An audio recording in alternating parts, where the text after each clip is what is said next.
Welcome Hey! to another episode of the Travel FOMO Fighters. Right. We are going to go over a topic that I absolutely love. I think this is my favorite part of travel planning. Yes. And we definitely spend a lot of time doing it, so I feel like, oh, look who's this here. It's Patrick. We're going to put Patrick to rest. Patrick has been in the family for a long time. Really like him. So, all right. So we're going to be teaching you how to use Google Maps to plan your trips.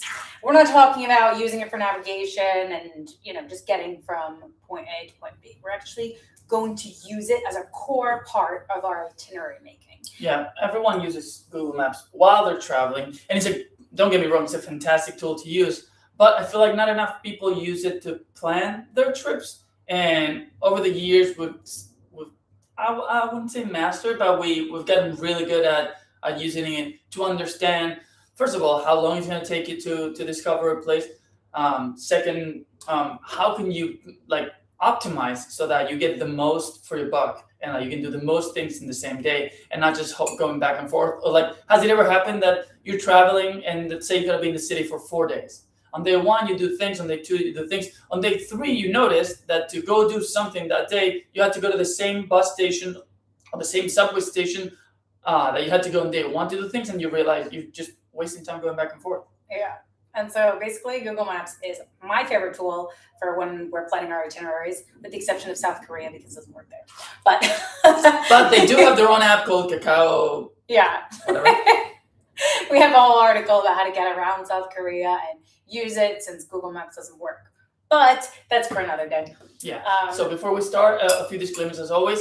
The goal of these sessions is if you guys have any questions about the topic, or if we say something that sparks a comment, a question, or anything, the idea is that we chat live. So the chat section is open. Any questions and comments will be welcome. We also have a full blog article that you can find in the description of this video that goes deep into the topic. And if you don't like reading, or if you want a TLDR, or if you want something to hear while you go to work in the morning, we also have a podcast, and the episode is also in the description, so you can listen to a conversation. It's a simple 10 to 15 minute conversation where two people go over. They're not us, but they're people talking about our episode. Yeah. So hopefully, if this video helps you, and then you got more questions, you have the podcast, or you have the blog article, or any of the social channels we're in, so we can help you travel more, travel better. All right, so let's get into it. How do we start? How do we start? Like any craft, you have to start with the first draft. And the first draft is never going to be pretty, and the first draft is going to be a little rough and chaotic, but that's how you start. So what do?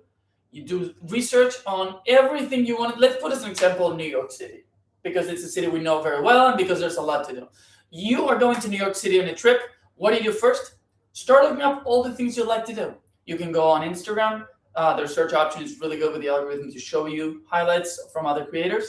You can go on Pinterest and get visual inspiration. You can go on Google and read other travel blogs, but just gather a very rough. I would say make sure that you're doing a mix of social media, blogs, and local recommendations that you get from other people. Sometimes I'll post on Threads and just make a comment about a place, and you'll have all these locals popping in like, don't miss out on doing this, don't miss out on doing that. There are also Facebook groups. I mean, there are so many different ways to get really cool recommendations. Do not use ChatGPT, for the love of God. And I'm not against ChatGPT 100%. It has its things that you can use. But if you ask ChatGPT, we asked ChatGPT what to do in Argentina, and it said to go to Las Pampas. If you're from Argentina, you know that Las Pampas is not where you want to go as a traveler. That province, Pampa, it's just cows. Literally, the reason why Argentina is like, oh my God, go to the golden fields of Las Pampas. And you're just gonna see cows chilling and be like, cool, this is fun for 5 seconds. But my point is, ChatGPT is a really good tool. We use it for coding and other things where you really need to speed up the process. But ChatGPT is not that great in travel planning and travel recommendations. And that's why we're breaking down all of our steps so that you guys can actually have something. We're going to be your ChatGPT. Yes. But real. Okay. Yes. So basically, you want to make your rough draft. You want to make a whole list. Okay. It can be on a piece of paper. It can be You know, on a Note, it can spreadsheet, be anything you want. however you want. You can make a group chat with your friends. I'm an old lady and I use a piece of paper, and Fede is very technologically advanced and uses spreadsheets. I feel like in the era we live in, not having a backup of your information is just it's anarchy. It's chaotic. So make that list. Just write down all the things you want to do, and you can also, separate it into certain lists, like restaurants I want to go, cafes I want to go, historical spots, whatever you want to do. Okay, so that is step number 1. Is basically just making your list of everything that you want to do. Now, step 2, you have the list. Let's say in 4 days you want to hit 25 places, which sounds crazy, but not really. It doesn't have to be. It's a 40, so you can do 10 Sometimes I do 40 in a day. Not that I recommend it, but I happen to be there every time, so I also don't recommend it. So what do you do next? The next step is going to be, we're going to grab our nice piece of marble that we're making art out of, which is our travel planning, and now we're going to start shaping it. So what we're going to do, all these things that we had in the list, we're going to save them in Google Maps. So how do you do it? Very simple. Go to Google Maps, search for the place. Let's say you want to go to the Empire State Building. Search for the Empire State Building, and within the options at the bottom of your screen, you're going to find an option that says Save. Now, when you save it, there are a few key considerations. Number 1, create lists. We usually do a list per city, but if you want to do it for a specific trip, you can do a list for cafes, a list for historical places. If it comes to, I save things in Google Maps all the time, which is why I have 5 million pins, but I think it's so much easier to save things in a category. So whether it be restaurants, historical sites, stuff like that. And the reason being, because you can change the icon.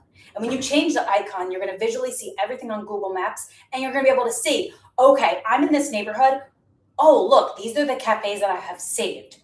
And boom, you already have everything a little bit more visually appealing and easier for yourself. Yeah, you can change the icon of the list, not of the specific place. And that's why it's important that you have one list only for the cafe, so that the icon could be like a coffee mug, and then you know exactly what the cafes are, and same with all the other categories.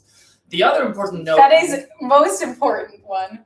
And I say this because when you do it, it's great. And when you don't do it, it's a waste of your time. So sometimes when you save things in the map, you forget what the hell they are. You're like, okay, let's say you saw a really cool picture on Instagram, and you're like, oh, I really want to go there because they have this amazing sunset there. And they have a special ceremony that happens on Tuesdays, right? So if you just save it, like when you're planning your trip, it could just be a corner with nothing. Exactly. And you're going to be like, why did I save this? Yeah. So Google Map saved for this. And the reason why we laugh is because sometimes Danny will go crazy saving things. She's like, oh my God, there's many things to do. And she in the beginning, I was doing that. Yeah, and she used to not put notes, which is the key point here. You save Empire State Building, and maybe you know that within the Empire State Building, there's an event happening Wednesday at 6 p.m. So on the note, not just saving, you just put go there on Wednesdays at 6 for the event. Yeah, there's like a little area underneath. Once you save something, it says note, and it doesn't pop up right away sometimes. So just scroll and you'll see note, and then you can write in your little note for whatever it is. The notes are really important in helping you stay organized and everything like that. Yeah. So that's your basis. Now you have your pins, you have your notes. Step 3. You want to make a list. Now go back to your regular list. You want to make a list of anything that is time sensitive. And we mean this in terms of special events, dates. So for example, if there's a farmer's market only on Sundays, you are going to want to make sure that you have that highlighted. You want a little star next to it, to say, okay, this activity is reserved for this day. So those are going to be your pillar event, your pillar destinations, your pillar pins are going to be the things that are very time sensitive. Okay. So that can be whether it's a certain day of the week. It could be whether maybe it's a certain ceremony that happens every day at 7 p.m. You're going to want to know that you have to be there at 7 p.m. So once you write those out, you can visually see the things that are the most important. Mind you, for this step, I would also recommend writing it outside of Google Maps as well. Just because in Google Maps, this is for the regular. You can't visually see notes. So if you know there's a specific time and place, put it in the note in the pin you're saving, but also write it down somewhere in a notebook. In your travel planning. Exactly. Good. Nothing So enough. now you have all your pins in the map. You have a visual of everything you want to do. Still might look overwhelming, but we're still like making it. Trust the process.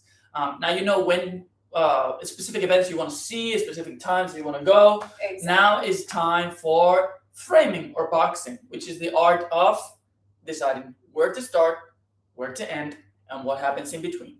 Right? Exactly. So the thing is, what we do now, this is going to look a little bit different for everyone, but I am a big sunrise person.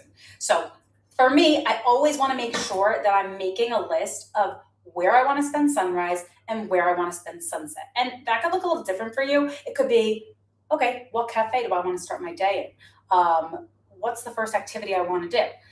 And then, where do I want to end my day? Maybe you like clubbing and you want to make sure that you're going out to specific night venues.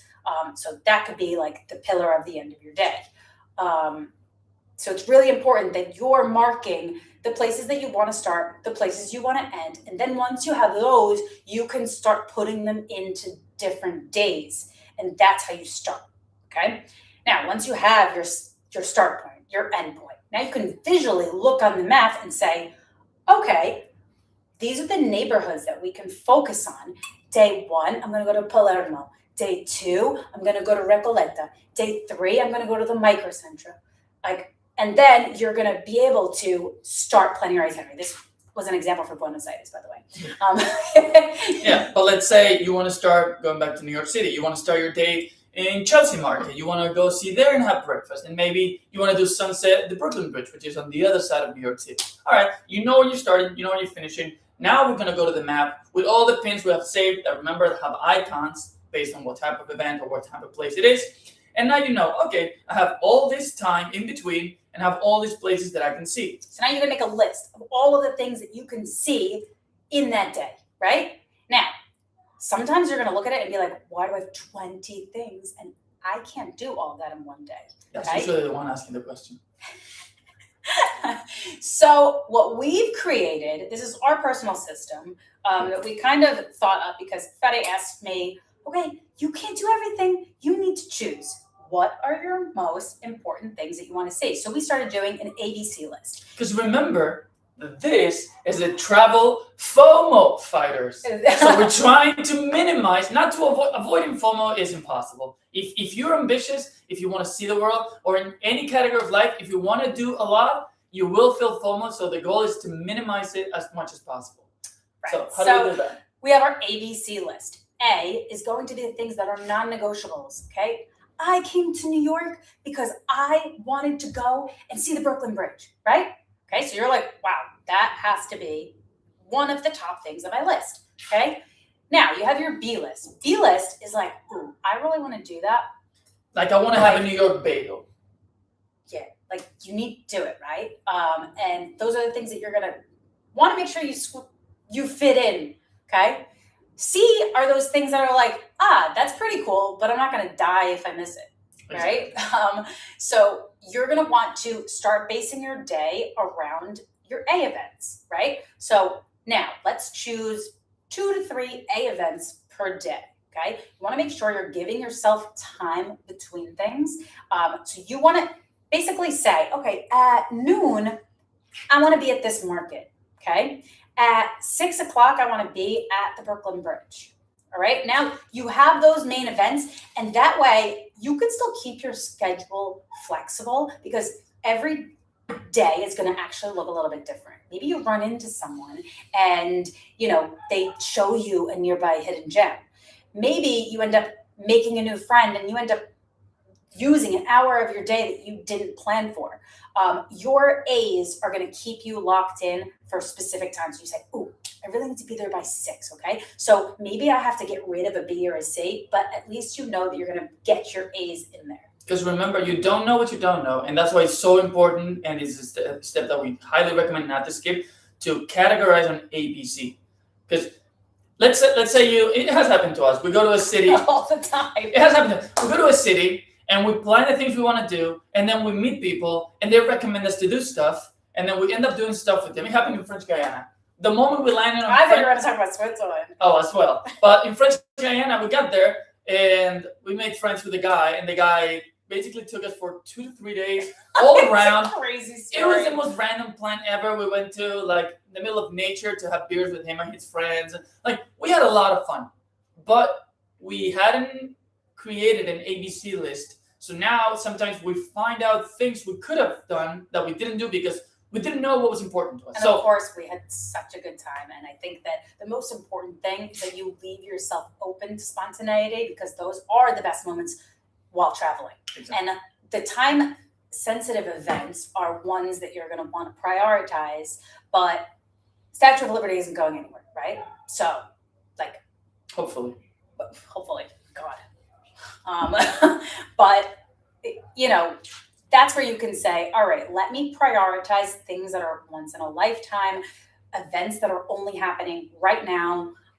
For example, like the cherry blossoms, right? I love cherry blossoms. And in New York, there are a lot of cherry blossoms. So I would say Central Park is, or one of the other bigger parks, is a great place that you're going to want to say, okay, if I'm in New York, maybe I'm not going to get to go to Summit, but like actually I can go see the cherry blossoms, which are only happening right now.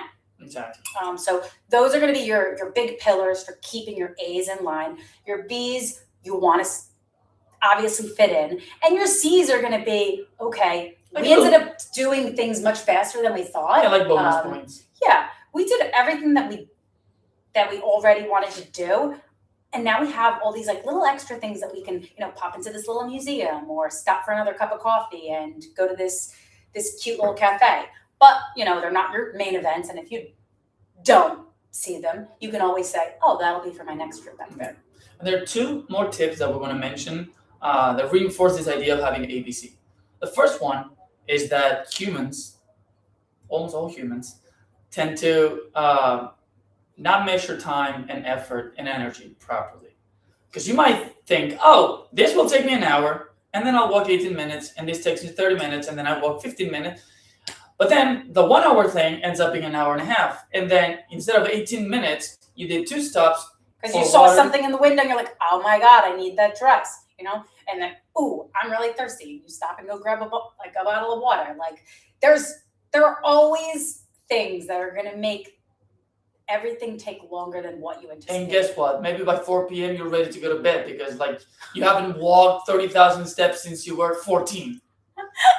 So having this priority is like, okay, the next thing on the list was a C item. Should we just chill at a cafe for a little bit and just maybe do this some other time? Yeah, so you have to have that flexibility because we don't measure time properly, and energy especially. The second tip I want to give you is climate. The weather can change, and maybe you thought, oh, we'll spend 3 hours at this beautiful park, and it starts pouring rain. It's like, we were in Valencia for Las Fallas last year, and keep in mind, I've been to Valencia, I think maybe 6-7 times, and they're known for having sunny, beautiful weather all the time. Well, guess what? When we went last year, it rained like the whole time. And I actually wrote an entire article about things to do in Valencia when it rains, because a lot of people just don't know what to do because they're like, wow, I thought I was going to be hanging out on the beach all day. I thought I was going to be sitting at this rooftop. And you want to have a plan B for if things go wrong. And that happens with, moving your schedule around. Maybe you have to do your itinerary for Saturday on Sunday instead because Saturday's supposed to rain all day. So you want to obviously be checking the weather and then also having a plan B and saying, okay, if the weather ends up being garbage the entire weekend, what are all of these other things that we can do so that we're still having an amazing trip and we're not looking at it as, oh my God, we didn't get to do anything.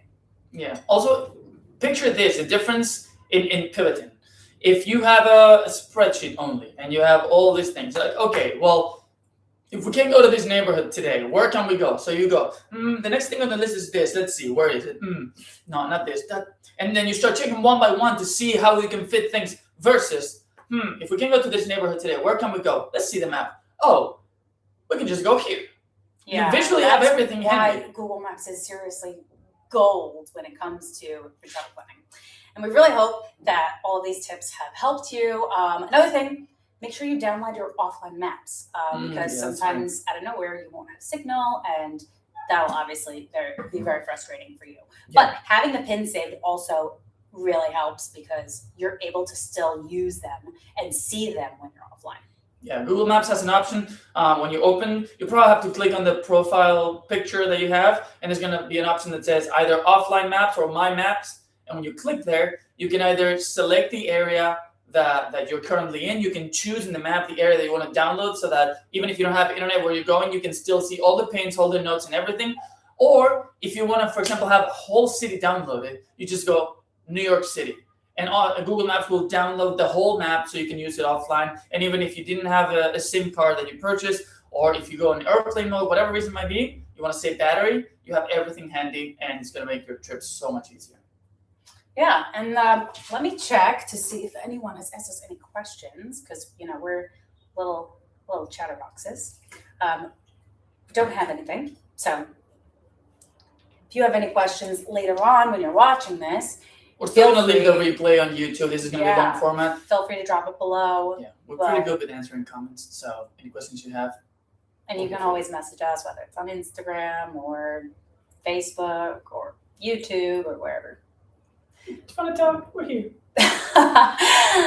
Next week, we are going to be talking about how to create your itineraries without ChatGPT. Okay, we're going to go a little bit further into detail with creating your itineraries. Okay, I'm going to give you a little spoiler alert. Very recently, there was a case in Argentina where there was a couple who wanted to visit from Argentina Puerto Rico, which Puerto Rico is not a U.S. state, it's U.S. territory. So it's not part of the 50 states, in case you're not from the U.S. and watching this. And ChatGPT said... Or in case you are from the U.S. and you don't know that. ChatGPT said, you don't need a visa to go to Puerto Rico. You're not going to mainland U.S. So they booked their flights, they booked the whole trip through ChatGPT. They landed in Puerto Rico and they said, nope, you can't come in. You need a visa. This is U.S. territory. You still need a visa as if you were visiting mainland U.S. or Hawaii.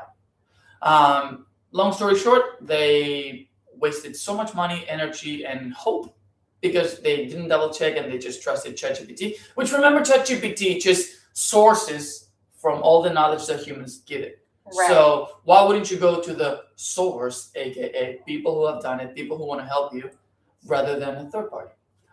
We're going to show you a few cases why ChatGPT sometimes is really good for organizing, but there's certain things where ChatGPT fails, and we're going to make sure that you don't make the mistake of relying on AI so much. And there are quite a few tips that we have so that you don't have to, have your trip ruined from AI. But that's for next trip, for next week. Where we go next week? You never know.